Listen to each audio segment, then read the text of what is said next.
Señoras y señores, es un gusto poder saludarles en esta noche del Día del Cariño, completamente en vivo acá por TN23. Bueno, ya vio que me acompaña hoy, no está nuestra compañera de todos los días, Sandy Monroy, a quien le mandamos un saludo, pero está nuestro queridísimo amigo Axel Cardona, parte ya integral de A la Medida. ¿Cómo está, Axel? ¿Cómo estamos, Julio? Bueno, qué gusto saludarte y también pues saludamos a Sandy desde acá, desde el set, porque seguramente está celebrando el Día del Cariño, así que un fuerte abrazo, el Día del Cariño, de la amistad definitivamente. Así que iniciamos, Julio, tenemos importantes casos y casos que usted seguramente ya conoce y que verá a continuación un proceso.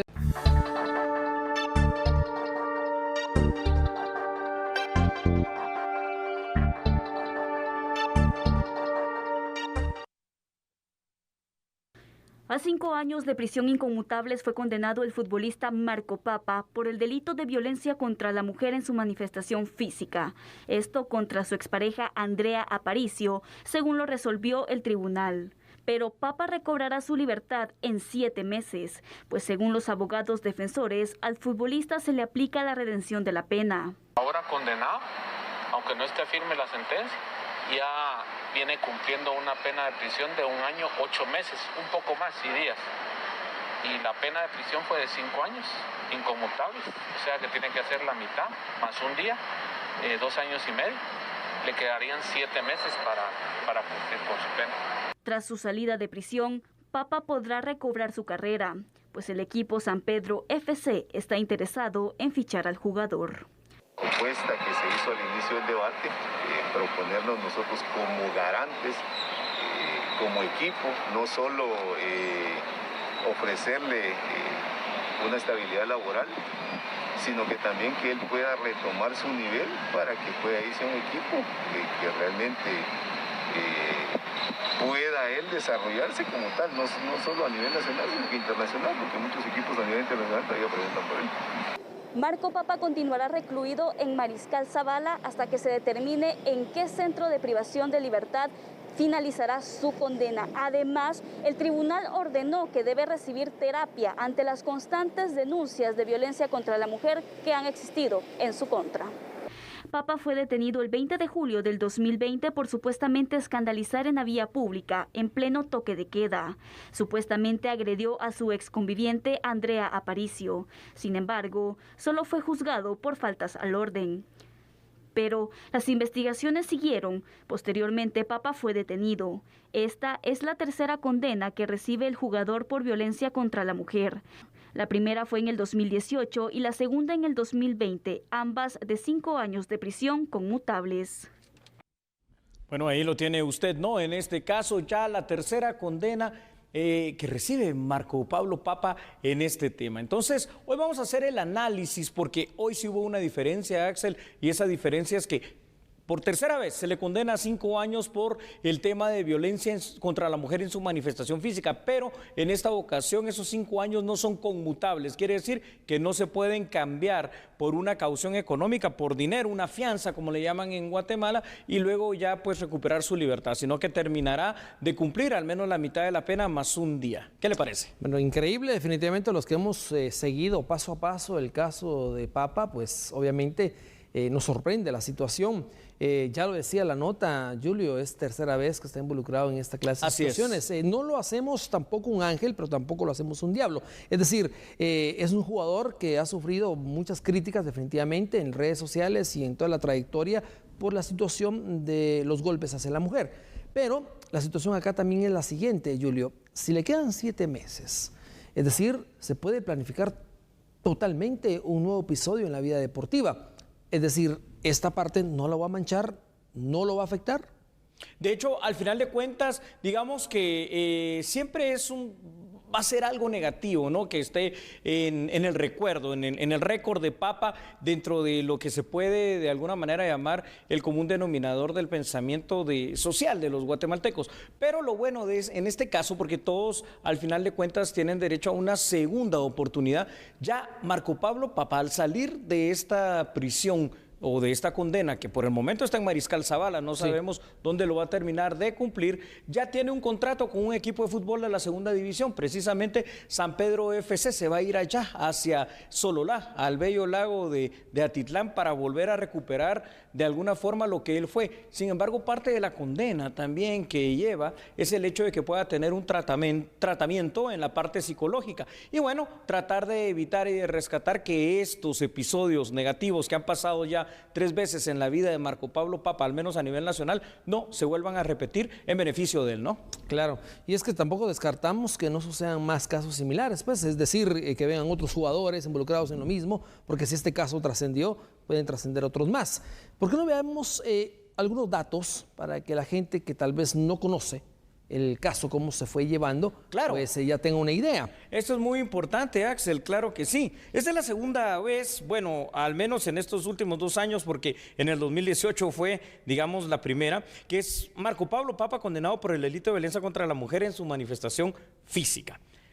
Cuando fue hallado culpable en enero de 2020, a través de un procedimiento abreviado, se le impuso una sentencia de 5 años conmutables. En aquella ocasión pudo evadir el cumplimiento de condena a través del beneficio de una medida sustitutiva, que fue una caución económica de 5 quetzales diarios, por los 5 años, más o menos 9.800 quetzales. En esta ocasión se le volvió a condenar por el mismo hecho delictivo por tercera vez, solo que la diferencia es que el Tribunal de Sentencia Pluripersonal lo condenó a 5 años, pero de manera inconmutable. Axel, quiere decir que en esta ocasión no podrá pagar la caución económica y tendrá que terminar de cumplir al menos la mitad de la pena más un día, ¿no? Para luego obtener la libertad anticipada, como se llama. Definitivamente, y es que estos casos, quiera que no, también le va a repercutir en el próximo episodio de su vida deportiva. ¿Cómo ver, cómo aceptar también esta clase de nivel de juego después de haber estado en la MLS, bajar a la segunda división de un equipo nacional? Sí. Es algo duro, impacta psicológicamente. Impacta, es algo duro, pero definitivamente es mucho mejor que lo que está viviendo y pasando actualmente Marco Pablo Papa, que no goza de algo que es tan vital como el hecho de la libertad. Entonces, yo creo que al final de cuentas esperemos que en esta ocasión, ya con ese tratamiento que ojalá también se le pueda brindar por parte del Estado, porque recordemos que él va a permanecer privado de libertad, entonces tiene que facilitársele por parte del Estado guatemalteco ese tratamiento psicológico, pues cuando salga pueda tener ya esa situación de poder reinsertarse de una manera normal a la sociedad y volver a construir su vida, ¿no? Ahora bien, y bueno, aquí queda también una lección, nadie es superior a la ley, ¿no? Definitivamente, ninguna persona. El MP pedía 12 años. ¿Por qué 12 años? Bueno, el MP pedía 12 años porque al final de cuentas, digamos, se le condenó por un delito. El delito fue violencia contra la mujer, manifestación física, en la pena mínima, ¿no? De 5 años. Pero el MP estaba tipificando otro delito también, y es la violencia verbal. Entonces, de alguna manera, esto no fue considerado como algo que se logró comprobar, al menos por el tema del tribunal, y se le condenó, llamémosle así, por temas de golpes, ¿no? De violencia como tal, lo físico. Entonces, de lo contrario, pues el destino legal de Papa sería todavía mucho más largo dentro de las cárceles guatemaltecas. Definitivamente, es que acabamos de ver la parte de Papa, pero también ahora veamos el lado de la mujer.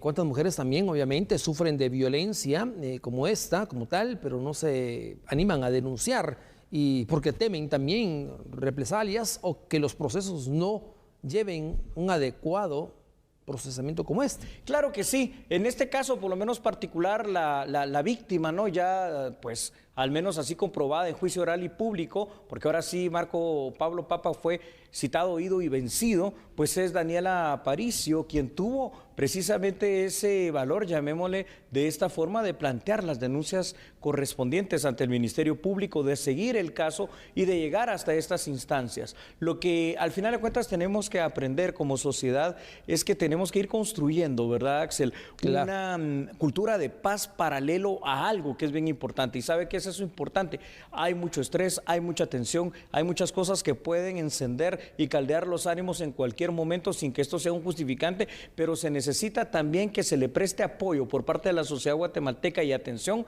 a lo que es la salud de la mente, el tema psicológico y psiquiátrico. Sí, esto ya es algo necesario realmente para todos, sin que nos ofendamos, ¿no? ¿Qué le parece, Julio, ya que conocemos la parte legal, la parte también de la mujer, que fue la víctima, en la parte ya de las autoridades, conozcamos otros detalles más, por lo cual se facultó también la autoridad en poner 5 años de cárcel, de los cuales pues ya le restamos algunos, afortunadamente para él. Así me parece bien, Axel. Sin embargo, es necesario, en este caso, explicar que Marco Pablo Papa está a 7 meses aproximadamente de recuperar su libertad, al llegar a la mitad de la sentencia más un día. Este es uno de los beneficios que la ley del régimen penitenciario en el sistema progresivo, que usted lo conoce perfectamente, Julio, está vigente en Guatemala. Así es. La defensa técnica de Marco Pablo Papa indicó que no van a presentar apelación especial y esperan que el Ministerio Público también haga lo mismo en beneficio precisamente de su patrocinado. Asimismo, indicaron los abogados del futbolista que al salir de prisión se incorporará al club, que ya indicábamos, de la segunda división. Ahora le pregunto, 7 meses y vuelve a caer otra denuncia contra él por otra mujer. ¿Qué pasa? ¿Volvemos a lo mismo? Volveríamos a lo mismo, simple y sencillamente, Axel. Sería un caso absolutamente lamentable. Recordemos que Marco Pablo Papa en el ámbito futbolístico ha sido un destacado deportista. Un referente, ¿no? Jugó, ¿qué manda? Un referente. Un referente, sí, seleccionado nacional para los aficionados al club municipal, como usted, mi querido Axel Cardona. Sí. Así es. Puros rojos. Bueno, fue obviamente también una figura, jugó en el extranjero, usted lo dijo también. Sí. Y es triste, ¿no? Al final de cuentas, ver cómo una carrera futbolística brillante. También se fue a Europa, ¿no? Sí, estuvo en Europa. Pues se viene abajo y se desmorona por episodios que se dan como estos, ¿no? Errores todas las personas podemos cometer de alguna u otra manera. Y bueno, es importante que ahora esta lección sea completamente aprendida por el futbolista Marco Pablo Papa y que en los años que le queden de fútbol, pues conclusiones en el tema, licenciado, conclusiones en el tema.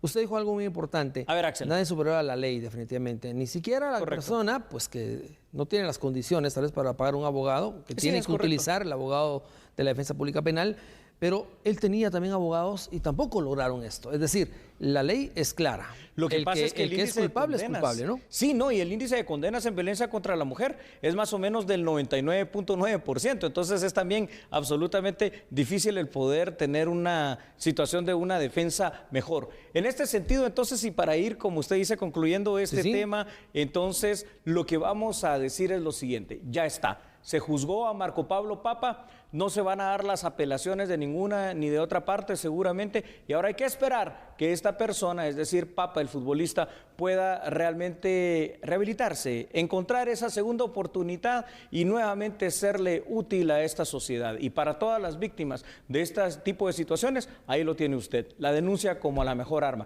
¿Quiere que le diga algo? Vamos a continuar acá con el licenciado Axel Cardona con más información. Claro, es que estamos hablando ya de casos en torre de tribunales. Hablemos de este caso en especial. Ex subdirectora del INSIBUME fue beneficiada con un arresto domiciliario sin el pago de alguna fianza en el caso Clima, Corrupción y Poder. En noviembre del 2021, en el Juzgado Quinto Penal se aceptó la solicitud de la Fiscalía contra la Corrupción del Ministerio Público que 16 personas quedaran ligadas a proceso, es decir, que fueran investigadas por una supuesta sustracción y malversación de 30 millones de quetzales del Instituto Nacional de Sismología, Vulcanología, Meteorología e Hidrología, INSIBUME. Entre las personas procesadas está Astrid Amanda Montes de León, ex subdirectora del INSIBUME. La juez ordenó que quedara en prisión preventiva al considerar que existía el peligro de fuga y la obstaculización a la averiguación de la verdad. 3 meses después, el abogado defensor Mario René Cano pidió que su patrocinada fuera beneficiada con la libertad condicional, al asegurar que no escapará de la justicia. Realmente yo considero, honorable juzgadora, que en efecto esas circunstancias primitivas han variado significativamente a beneficio de mi hoy patrocinada, para que nuevamente podamos hacer una revisión concreta y precisa de esas medidas sustitutivas que pueden ser alternas a esa prisión preventiva.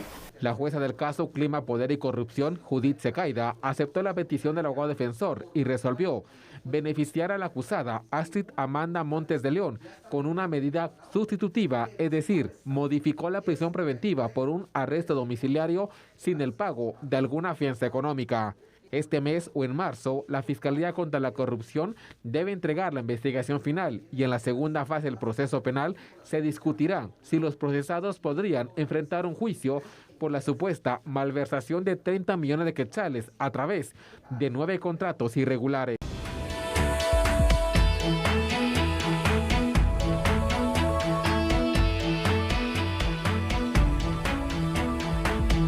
Las movilizaciones de migrantes este 14 de febrero buscaron, como cada año, exigir los derechos laborales y migratorios de los latinos que residen de forma irregular en Estados Unidos. Que esta manifestación está siendo convocada específicamente por personas migrantes que están buscando hacer cambios a través de las políticas en el Congreso de Estados Unidos en favor de más de 11 millones de indocumentados que hay en Estados Unidos.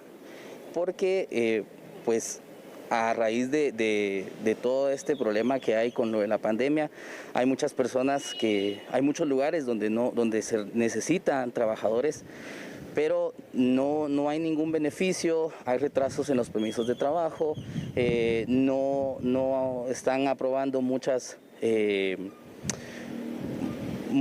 residencias en el caso de las personas que están solicitando regular su situación migratoria en Estados Unidos, y lo que se pretende pues es generar una presión hacia la política pública desde ese sector económico que le afecta tanto no solo a Estados Unidos, ¿verdad?, sino a nivel mundial. Los migrantes son quienes realizan en su mayoría los trabajos de más riesgo en Estados Unidos. Lamentablemente las personas migrantes pues representan parte de esa población trabajadora pues que tiene menos derechos, ¿verdad?, y que podría cubrir todos esos espacios en los que las personas pues quizás estadounidenses pues no tienen el interés o representa algún peligro, y en el que el latino pues definitivamente por la necesidad que tiene y en búsqueda de una mejor oportunidad pues cubre esos espacios. Se estima que actualmente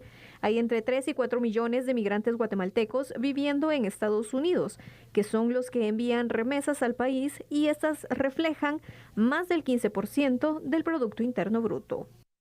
Bueno, ahí lo tiene usted, una de las grandes promesas de campaña del presidente Joe Biden, que por el momento no se ha visto cumplida, el hecho de poder regularizar nada más y nada menos, televidentes de Axel, la situación migratoria de al menos 11 millones de personas de distintas nacionalidades, entre ellos guatemaltecos, que están en situación ilegal en Estados Unidos, pero que ya están trabajando en ese país, y que no solo trabajan, construyen el país, y que no solo hacen eso, sino que además con el envío de sus remesas también ayudan a desarrollar de alguna u otra manera la economía de nuestros países. Así que algo habrá que hacer. Así que estas protestas que se dieron por los latinos particularmente y de todas las nacionalidades en varias ciudades estadounidenses parece muy oportuna. Definitivamente, Julio, y es que algo que me llamó la atención fue las imágenes de protestas. ¿Pero protestas por qué? Porque están cansados de la cacería, prácticamente, de la que literalmente ellos, cacería de inmigrantes. Es que es una política de Estado, lamentablemente. Quieren detener las deportaciones, ¿no? A cualquier hora, 24 horas. Mire, aquí hay una cosa importante a ver. Si en algún momento se puede obtener de alguna manera dentro de la política migratoria estadounidense el hecho de que se pueda aprobar una situación donde esta cuestión del estatus legal de estos 11 millones de inmigrantes sean, digamos, ordenado, tendría o debería en teoría al menos ser ahora, ¿no? En este gobierno demócrata que tiene dominado lo que es el Senado, el Congreso, obviamente la presidencia. Pero esto ya pasó la presidencia, ya pasó el Congreso, la Cámara Baja, pero en la Cámara Alta, que es el Senado, no se ve voluntad política de hacer nada. ¿Y esto por qué? Porque independientemente, Axel y televidentes, de que sean demócratas o republicanos, aquí la política migratoria de Estados Unidos es una política de Estado y es muy dura. Ahora bien, ¿por qué no mencionamos unos detalles para que ya la gente vaya encabezando prácticamente cuál es el concepto realmente de esta pues protesta que se realiza de manera pacífica, pero que tiene como objetivo principal detener esos tratos y esas deportaciones masivas que se están realizando. Veamos. Claro. A ver. En el Congreso de los Estados Unidos, que es uno de los puntos, Vamos que a ya la verlos en producción me pantalla. lo va a colocar, en el Congreso de los Estados Unidos existe un proyecto de ley basado en la reforma migratoria, impulsada por el presidente de los Estados Unidos, Joe Biden, tal como sucedió en su momento con Barack Obama. ¿Se recuerda usted también? Sí. Del Partido Demócrata. Bueno, al aprobarse, crearía en este caso un camino de 8 años hacia la ciudadanía para millones de inmigrantes en situación irregular. Es decir, aquellos que llegaron hace un par de años o que tienen 10 años o que tienen Correcto. 15 años, podría suceder esta oportunidad. Los inmigrantes serían elegibles para solicitar la legalización si estaban en Estados Unidos antes del 1 de enero del año 2021. Eso es lo que presentó Biden. Antes del 1 de enero del año 2021. ¿Se recordará usted esto el año pasado? Claro. Pagan todas las tarifas requeridas y no tienen antecedentes penales. Si tienen, obviamente no pueden aplicar. Sí. La propuesta tiene disposiciones especiales razonable para los beneficiarios del TPS, DACA y aquellos que llegaron a Estados Unidos siendo menores de edad. Es complicado, pero a la vez también es muy sencillo, ¿no?, de explicarlo. Debería ser bastante sencillo, ¿verdad? Que tal y como lo ofreció Joe Biden en campaña, a menos que solo lo que haya querido sea la simpatía y el voto de los inmigrantes, que al final de cuentas es importante, y sobre todo de la minoría hoy por hoy racial en Estados Unidos, que somos los inmigrantes, en este caso latinos, ¿no? Que esto Sí. ha cambiado bastante. Debería de cumplirse, pero aquí yo veo una situación, fuera de que ahora que ya pasó por presidencia y Cámara Baja, el Senado tendría que aprobarlo y tendría de alguna manera que darse este beneficio para estas personas, más o menos en el tema de guatemaltecos, por lo menos más de 3 millones de guatemaltecos probablemente estén allí en esa situación, no todos. La cosa es, hoy fue simbólico porque fue una protesta, pero ¿qué pasaría si un buen día los inmigrantes de todas las nacionalidades a los que no se les cumplió esta promesa de campaña de parte de Joe Biden, de verdad hacen un paro y se paraliza la economía estadounidense? En agricultura, en los trabajos artesanales, carpintería, grifería, la construcción. ¿Qué pasaría con esa economía? Se viene abajo ese día. Definitivamente. Y ahora la pregunta es, ¿cómo va a detectar Estados Unidos que usted, por ejemplo, si usted venía en una de las caravanas de migrantes antes del 1 de enero, usted haya ingresado? Y no toparse con migrantes que ya llegaron durante el año 2022. Es una situación compleja, no es una situación difícil. ¿Cómo van a identificar ellos si no sean? Si se entran de Sí, manera porque irregular? obviamente entraron de forma ilegal. Claro. Ahora, ¿podrá haber tal vez algún tipo de historial laboral, de historial crediticio? Si es de que historial llegan a de trabajar de algunas inmediato, ¿no? Exactamente, por lo menos para tratar de determinar esa situación, ¿verdad? Ahora, aquí la cuestión es otra. Si bien es cierto, los gobiernos demócratas se muestran un poquito más flexibles en la teoría, en la práctica, usted que mencionó a Barack Obama fue durísimo con las deportaciones y Joe Biden no lo está haciendo menos, así que Claro. pareciera ser que los republicanos hablan más, pero los demócratas deportan en mucha mayor cantidad. Sí, definitivamente. Y es que también es importante resaltar esto, que también aplican y benefician, en este caso, a los que están en el programa DACA. Sí. Y así eso es es importante, Sí, ahí podremos aplicar para nuestros inmigrantes, porque soñar en este momento con un TPS para Guatemala es imposible, ya que esto evidentemente Estados Unidos no lo va a dar. Sabemos que desde el inicio del gobierno de Joe Biden, y no porque él lo haya hecho, sino porque lo dejó Donald Trump, todavía republicano, el único TPS que está autorizado ahorita para Latinoamérica es el que se está dando a inmigrantes de nacionalidad venezolana. Entonces, aquí esto habrá que lucharlo, habrá que pelearlo, organizaciones de derechos humanos, organizaciones a favor del migrante y organizaciones propias de migrantes allá en Estados Unidos. Ahora bien, ya para ir finalizando con esto, con este punto, le pregunto yo, las remesas fuera de los 2 años de pandemia, a comparación de otros años, en estos años de pandemia ha incrementado. Así es. Es decir, podríamos tener un indicador que los inmigrantes guatemaltecos que viven allá en Estados Unidos pues se han estado activos laboralmente, se han aportado porque han mandado sus remesas. Cada inmigrante, Estados Unidos es un país de inmigración, pone su granito de arena para hacer de aquella nación lo que es. Pero miren ustedes a veces los tratos que se dan para los inmigrantes. Vamos con otros datos que va a ver usted en pantalla y que son importantes para ir destacando este tema, porque Axel, dentro de la propuesta presentada por Biden el año pasado, se encontraban medidas para abordar las causas fundamentales de la migración a Estados Unidos desde México y Centroamérica. Entre ellos un plan de inversión de $4,000 millones que se espera evite muchos huyan de sus países de origen. Lo que nos preguntamos es ¿dónde están? El plan que Biden también pretendía acelerar el proceso mediante el cual los familiares de los residentes en Estados Unidos pueden reunificarse con sus parientes. El proyecto de ley exige controles fronterizos inteligentes, implementación de tecnología y aplicación de la ley adicional para proteger las fronteras de Estados Unidos. Difícil situación, yo creo que esto solo podrá tomar algo más fuerte si de verdad se toman medidas de hecho, pero voy a dejar en este caso, para este tema, las conclusiones a su persona, Axel. Bueno, Julio, yo le pregunto algo. Son 4 millones, ¿no? 4 millones de dólares. 4 millones de dólares que quiere, pues, invertir el gobierno de Biden en los 3 países centroamericanos que conforman el Triángulo Norte para evitar que se vayan de manera irregular a Estados Unidos. Es decir, porque hay 2 causas fundamentales, supuestamente, por lo cual están inmigrando, que es la falta de trabajo, la falta de empleo, obviamente oportunidades, y la inseguridad. Lo hemos visto en Honduras, lo hemos visto en Nicaragua. Salvador disminuyó bastante. Así es. Entonces, esperemos a ver qué es lo que pasa y qué es lo que sucede. Y mientras usted se queda pensando allá en casa qué hacer, yo creo que nosotros acá en A la Medida, si usted me lo permite, continuaremos también, fíjese, Axel y televidentes, con otra información.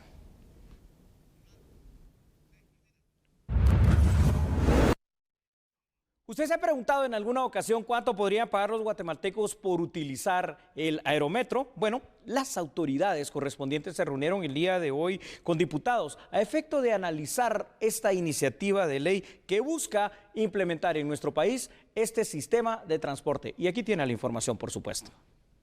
La iniciativa de ley 5934, que busca implementar el aerometro como un nuevo sistema de transporte entre los municipios de Guatemala y Mixco, está pendiente de ser aprobada por artículos y redacción final en el Congreso de la República. Representantes de la Municipalidad de Guatemala se reunieron con los jefes de bloque del organismo legislativo para explicar el contenido de la propuesta.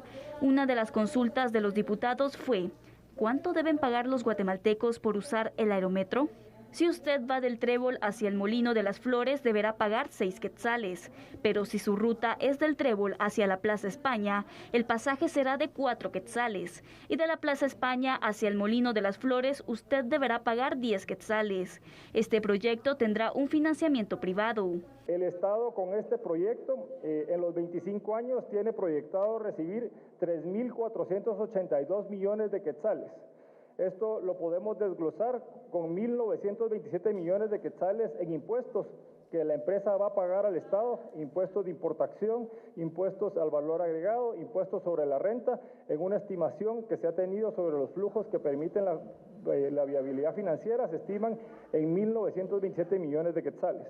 La infraestructura va a pasar a la Municipalidad de Guatemala y Municipalidad de Mixco al terminar la concesión, y podríamos estimarla en 1.155 millones de quetzales. Autoridades explicaron que el pasaje para el adulto mayor será gratis, según lo establece la ley.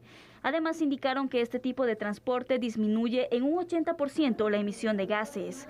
Tendrá capacidad para el traslado de 11,000 pasajeros cada 60 minutos y tendrá 17 horas de funcionamiento continuo. Al finalizar los 25 años de concesión, las instalaciones quedarán en manos de las municipalidades. Bueno, ¿y qué tema viene, Axel?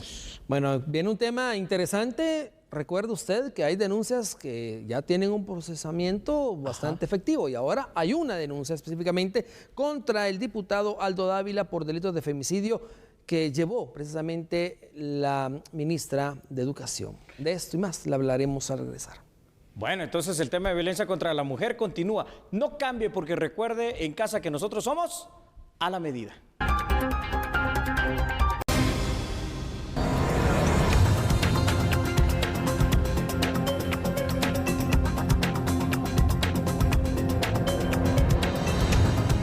ministra de Educación, Claudia Ruiz Casasola, presentó ante el Ministerio Público una denuncia en contra del diputado Aldo Dávila por abuso de autoridad y faltas de respeto a la funcionaria y su equipo de trabajo, por lo que también ha solicitado una orden de alejamiento. Oportunidades, el señor diputado nos ha convocado a reuniones de trabajo y en esas reuniones de trabajo siempre muestra un trato irrespetuoso, principalmente en esta oportunidad. Tenemos documentado y se adjuntaron los videos a la denuncia. Es un trato totalmente fuera del orden con la señora viceministra Carmelina Espansay, a quien en una oportunidad hasta le dijo que no le podía otorgar el derecho de la palabra porque estaba en su oficina y que entonces ahí era él el que no le daba el uso de la palabra. La ministra fue acompañada por las directoras educativas y algunas niñas a quienes se les entregó una rosa blanca como un acto de respeto a las futuras generaciones para evitar sean víctimas de actos misóginos. A ver, solo para ir encuadrando esta situación, se le acusa, según esta querella penal interpuesta por la ministra Claudia Ruiz, ministra de Educación, y sus viceministras, al diputado Aldo Dávila, del delito de violencia contra la mujer en su manifestación verbal, ¿no? Que es lo que ha pasado en varias citaciones del Congreso, donde el diputado, según argumenta la ministra Claudia Ruiz, se ha exacerbado, les ha levantado la voz, no les ha permitido la palabra y lo califican como actos denominados de misoginia. Entonces, a eso es la denuncia que se refiere. Obviamente no se le está acusando de un femicidio como tal. Lo que pasa es que es la ley de violencia contra la mujer y contra el femicidio. Entonces, ahí estamos para clarificar la cuestión. Grave, ¿no? Tratándose de un representante de la patria es una situación grave, porque una cosa es, Axel, fiscalizar y otra cosa es ponerse a gritarle a medio mundo que llegue ahí. No, definitivamente, y a eso vamos. Y es que, ¿dónde está la diplomacia, verdad? ¿Dónde está la educación? Si has sido elegido para representar al pueblo, pues con esa misma educación tienes que dirigirte a las personas, considero yo. Pero ya cuando faltamos al respeto, estamos perdiendo. Desde que usted le falta el respeto a alguien, usted pierde sus derechos. Pierde los derechos. Aparte, recordémonos, Axel, que Aldo Dávila también ha hecho estos actos prepotentes, porque hay una prepotencia, quizá un abuso de autoridad, inclusive ya no necesariamente solo contra mujeres, cuando le ha escupido, por ejemplo, a policías y los ha maltratado en distintas manifestaciones. Recordemos que ellos están investidos de autoridad, nos guste o no nos guste. Y un representante realmente de la patria, en este caso un diputado que representa el listado nacional de su partido por el cual fue electo y que votaron obviamente muchas personas, pues tendría que comportarse con ese decoro y esa educación. No por gritar más se va a fiscalizar mejor, no por ser más irrespetuoso se va a tener mejores resultados, se puede tener lo mismo siendo incisivo, teniendo educación simplemente. Claro. Ahora bien, ¿cuál es el procedimiento a esta denuncia? ¿Cuándo podemos ver avances? Aquí recordemos una situación. Yo creo que no sé cómo estuvieron las asesorías legales hacia la ministra Claudia Ruiz de Educación, porque tenemos que recordar una situación. Aldo Dávila es diputado al Congreso de la República, goza en este momento de un beneficio que es precisamente el hecho de que él tiene esta situación de que no puede ser investigado hasta que se le quite esa inmunidad de la que goza. Entonces, esto lo tendría que conocer por el balance de poderes la Corte Suprema de Justicia o designar quién lo va a conocer para que se le pueda quitar el antejuicio. No solo con la denuncia penal va a caminar esta situación. Así que creo que tendría que haber algo paralelo, denunciarlo, pero pedir la solicitud de levantamiento de antejuicio. Así es. ¿Le parece, Axel, si vamos con datos? Claro. Vamos con datos para que la gente allá en casa pues logre ya encabezar realmente cómo está el procesamiento. Ahí los tiene usted en pantalla. La ministra de Educación, Claudia Ruiz, se presentó al Ministerio Público por una querella penal contra el diputado Aldo Dávila. Dicha denuncia es por acciones ofensivas a 4 viceministras del Ministerio de Educación y en contra de la propia ministra. También fue solicitada una orden de alejamiento. Esto se llama una medida de seguridad. Según la funcionaria, la denuncia se debe al comportamiento del congresista. La propia ministra afirmó que incluso el diputado la llegó a gritar al despacho de ella mientras atendía otra reunión en el ministerio. No, esto de comprobarse, Axel, pues también aquí yo quiero recordarle algo a todos. a ustedes televidentes, a usted Axel, al mismo diputado Dávila, a todos los diputados y a todos los funcionarios. Nadie puede ser superior a la ley y no se pueden permitir estos actos. Así que yo creo que es bueno que exista esta denuncia. ¿Para qué? Para que se investigue. ¿Para qué? Para que si esto es real se levante el antejuicio y para que si esto de verdad tiene un camino, pues entonces también enfrente la justicia, porque es que no puede ser que llevemos la política nacional cual si fuera pan y circo. La época de los romanos ya pasó, esto no es una dictadura, aquí no se trata de estar gritándole a medio mundo, sino que se trata de hacer las cosas de conformidad a la ley. La dureza del funcionario público tiene que estar basada en la ley. ¿Podríamos catalogar eso también, esta actitud, como un abuso de autoridad? Sí, un abuso de autoridad, definitivamente que agresiones sí. verbales y obviamente delitos contra la mujer. Delitos contra la mujer. Por lo menos la violencia en su manifestación verbal, probablemente en su manifestación psicológica también. Son cuestiones graves, ¿no? Las acusaciones no tienen que quedar solo así, tienen que ponerse en investigación. Y si el diputado Aldo Dávila es responsable de esto, pues aquí que se investigue. Y si de alguna manera hay que quitarle el antejuicio para investigarlo, hay que hacerlo. Y si de esto resulta que habrá que tomar alguna decisión en cuanto a cuestiones penales, que se haga también. Nadie dice que los diputados, incluyendo al diputado Aldo Dávila, no pueden hacer la labor de fiscalización. Pero una cosa es manifestar violencia dentro de esa función, una cosa es manifestar mala educación y prepotencia y otra cosa es hacer el trabajo con decoro, ¿no? Ahora bien, ¿existirá acá algún beneficio de orden de alejamiento para evitar estas situaciones? Porque ya se tiene un precedente, ¿no? Sí, esto se otorga de conformidad a la ley, sobre todo en el caso obviamente de mujeres, se otorga de oficio por el juez de paz de manera inmediata, se da por un tiempo de 6 meses que puede ampliarse, en la cual no se puede acercar esta persona. Ahora recordemos lo que ya le decía Axel, siendo que el diputado Aldo Dávila tiene el beneficio del antejuicio, estas cuestiones realmente para que puedan aplicar, sobre todo la investigación penal del Ministerio Público, la denuncia se interpuso, pero ahí va a topar, no va a pasar a más si no se levanta el derecho de antejuicio. Claro, definitivamente. ¿Cuál sería la recomendación también para los diputados para que no cometan las mismas situaciones porque van a estar en el mismo lugar prácticamente? Diputados, funcionarios, empleados públicos, los tiempos ya cambiaron en Guatemala. Usted y yo. Así es, cualquier persona. Y al cambiar esos tiempos, yo creo que es permitido enojarse, ¿no? Porque es permitido enojarse, es permitido fiscalizar, por supuesto, es permitido de alguna manera molestarse, pero no manifestarlo de esa forma en la cual pues ya violenta la ley. Vamos con otros datos, por favor, que nuestra producción nos va a tener en pantalla.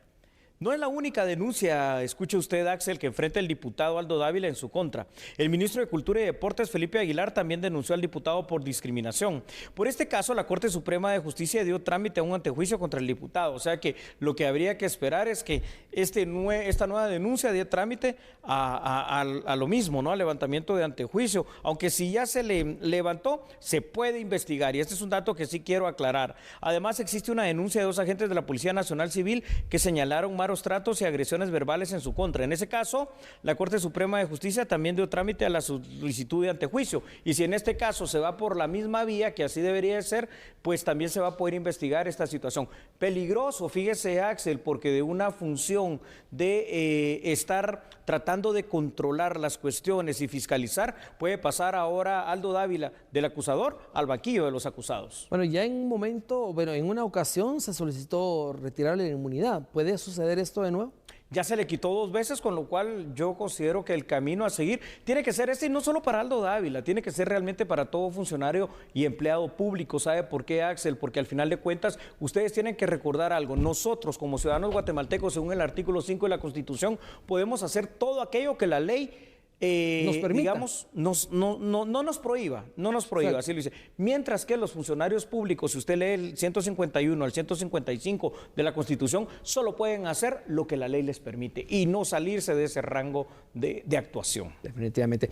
En los 2 futuros escenarios de esta denuncia. Creo que Aldo Dávila, al final de cuentas, ya con los levantamientos de antejuicio en los otros 2 casos y muy probablemente en este, pues va a ser sometido a una investigación. Eso quiero dejar bien en claro algo, va a tener siempre el derecho de defensa, de debido proceso, de presunción de inocencia. Claro. Pero conforme vayan avanzando esas investigaciones, si en algún determinado momento el Ministerio Público en alguno de estos 3 casos denota que hay necesidad de que Aldo Dávila se presente a declarar ante el propio Ministerio Público, lo podrá hacer. O si trasciende a más, si si por ejemplo dice, mire, pues ya levantada la inmunidad, aquí es necesario que enfrente un juicio oral y público, por lo cual vamos a iniciar un proceso hasta una orden de aprehensión, también podrían ser escenarios eventualmente posibles. Ahora bien, viendo este caso y tomando en cuenta gobiernos anteriores, se recordará usted que de tanta interpelación nunca se dejó trabajar a los ministerios. Yo considero que también esto puede ser un tropiezo para continuar con el desarrollo, ¿no? Sí, definitivamente que sí, pero lo que pasa es de que, a ver, hay situaciones de situaciones. Las interpelaciones que crean tanto freno en lo que es la agenda legislativa es una cosa, pero eso, aunque lo pide un diputado y una bancada lo respalda, realmente participa todo el pleno. Ahora, estas citaciones en las cuales ya los hemos visto en las comisiones o en lo particular al diputado comportarse de esta manera, gritarle a la gente, escupirle a los agentes de la PNC y comportarse de esa forma totalmente desgarbada y maleducada, eso es lo que no hay que permitir, porque usted como funcionario público es aquel que debe dar también el ejemplo, ¿no?, a los demás. Definitivamente. Bueno, el caso está ya en investigación, daremos seguimiento a esto. Julio, tendremos más adelante si esto procede y tiene un avance, ¿no? Seguramente así va a ser. Y usted allá en casa se va a quedar con la mejor de las conclusiones, porque nosotros cuando regresemos vamos a venir, le comento a Axel, con la nota económica y el vistazo al mundo, que vaya cómo está el mundo, ¿no? No cambie, por favor, recuerde que nosotros somos, Axel, ¿cómo dice? A la medida. Para la fecha de hoy, 14 de febrero de 2022, este es el tipo de cambio del dólar estadounidense según el sitio Infodólar y el Vanguard. Compra 7 quetzales con 82 centavos. Venta 7 quetzales con 69 centavos. Revisamos ahora el tipo de cambio del euro, la moneda vigente en Europa. Para este 14 de febrero, según el sitio Infodólar, compra 8 quetzales con 9 centavos. Venta 9 quetzales con 74 centavos. Veamos ahora las criptomonedas más importantes en el mercado digital, lideradas por el Bitcoin, que tiene un valor de $42.645 estadounidenses, y seguido de Ethereum, Tether, BNB y USD Coin. Además, mencionamos otras criptomonedas que figuran en el mercado, como Silo Finance, NitroX, Zoe Cash, April y Weld. Bueno, y ahora pasamos a la parte nacional, pero el tema viene en consonancia a lo que acabamos de ver, porque el flete terrestre va a sufrir cambios en sus tarifas. Esto a raíz al alza del precio de la gasolina y sus derivados. También es de deducir que esto va a impactar el precio también de los productos de consumo diario. Y aquí tiene la información. Sí, digamos, para el caso del transporte pesado, sí tiene el componente de transporte, digamos, en el precio final de los productos, tiene incidencia. Depende mucho del tipo de producto, porque cuando son muchas unidades las que se transportan en un vehículo de transporte, pues la incidencia no es tan impactante. Pero si son productos que ocupan mucho espacio o mucho peso dentro de la unidad de transporte, obviamente el impacto del incremento de precios puede ser significativo. Los productos que se trasladan a diario podrían absorber esos aumentos, lo que impactaría a los consumidores o los que contratan un servicio de flete. Pero sí nos está afectando y los empresarios no pueden mantener los precios de los servicios cuando los insumos que conforman el costo pues tienen significativos incrementos como en esta ocasión. En este momento se analiza cómo se quedarían los incrementos que va a ser aplicado en los próximos días. Transportistas detallan que tanto los repuestos, llantas, lubricantes y especialmente las gasolinas siguen aumentando su precio. Axel, muchísimas gracias por estar aquí en su casa, que es a la medida. No, para mí es un honor, Julio. Gracias. Lo volvemos a ver muy pronto. Chao, nos vemos. Hasta mañana. Feliz noche. Feliz noche.